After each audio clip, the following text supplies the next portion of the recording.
अस्सलाम वालेकुम दोस्तों, मैं हूं सैयद इरफान और आप देख रहे हैं लाइफवर्क्स यूट्यूब चैनल। दोस्तों, इससे पहले जो हमने वीडियो बनाई थी वो हाग बैटरी के रिव्यू के ऊपर बनाई थी और उसमें मैंने ये जिक्र किया था कि आने वाली इंशाल्लाह नेक्स्ट वीडियो जो होगी वो ये जो बैटरी के लाइफ साइकिल्स हैं, ये जो लिखा हुआ होता है कि 2500 life cycles at the rate 80% DOD। तो आज हम ये समझेंगे ये DOD क्या है और बैटरी को इन्वर्टर्स के ज़रिए हम किस तरीके से उसकी चार्जिंग कर सकते हैं।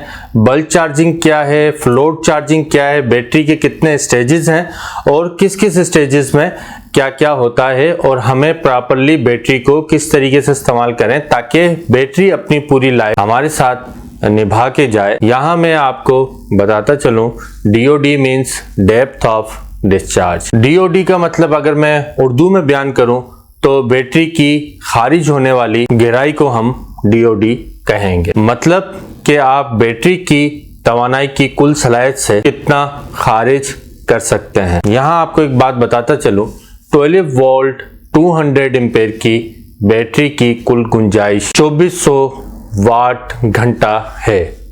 अगर मैं आपको आसान अल्फाजों में ये बताऊं कि अगर हम उसकी कुल गुंजाइश से 1440 वाट घंटा इस्तेमाल कर चुके हैं तो इट मीन्स हम 60% ऑफ बैटरी का इस्तेमाल कर चुके हैं। तो DOD बैटरी के नंबर ऑफ साइकिल्स को भी कम करती है, तो आपकी बैटरी को भी नुकसान है। आप फुल डीप डिस्चार्ज ना किया करें बैटरी को, उसमें 30% 40% चार्जिंग रहने दिया करें। आप सोलर इन्वर्टर्स के थ्रू आप बैटरी की चार्जिंग की सेटिंग रख सकते हैं, कितने एम्पेयर से चार्ज करें, बल्क चार्जिंग वोल्टेज कितने होने चाहिए, फ्लोट चार्जिंग वोल्टेज कितने होने चाहिए, कट ऑफ वोल्टेज कितने होने चाहिए।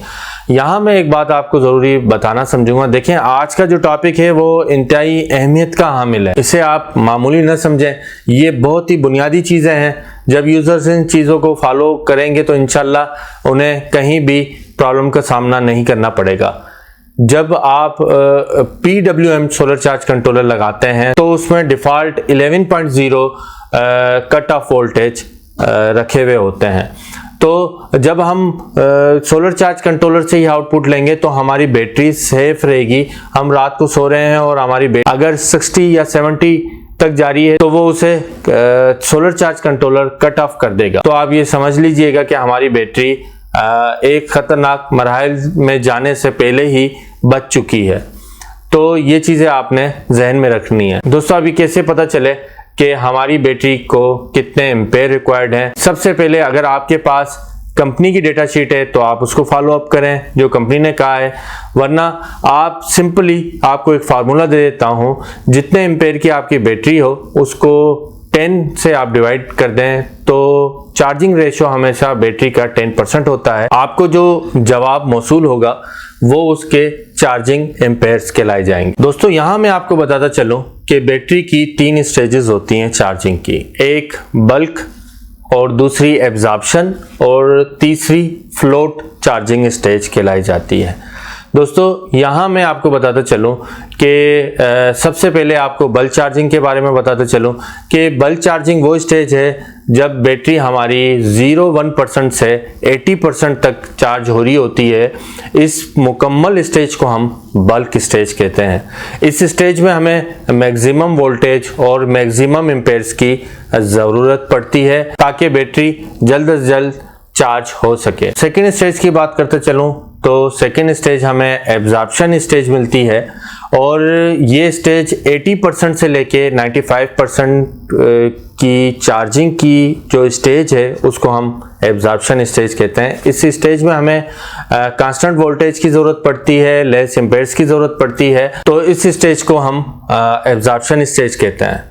दोस्तों, तीसरी स्टेज जो है वो फ्लोटिंग चार्जिंग स्टेज कहलाई जाती है, फ्लोट चार्ज स्टेज कहते हैं। दोस्तों, इस स्टेज में बैटरी 95% से 100% की रेंज में होती है। इस स्टेज में हमें लेस एम्पेयर्स और लेस वोल्टेज की ज़रूरत पड़ती है। इस स्टेज में मुकम्मल चार्ज होने के बाद भी बैटरी चार्ज हो रही होती है, यानी वो उसे हल्की हल्की चार्जिंग दे रहा होता है, यानी उसमें कोई कमी ना रह जाए, बैटरी मुकम्मल चार्ज मिले हमें। दोस्तों उम्मीद है ये छोटी इंफॉर्मेटिव वीडियो आपको पसंद आई होगी।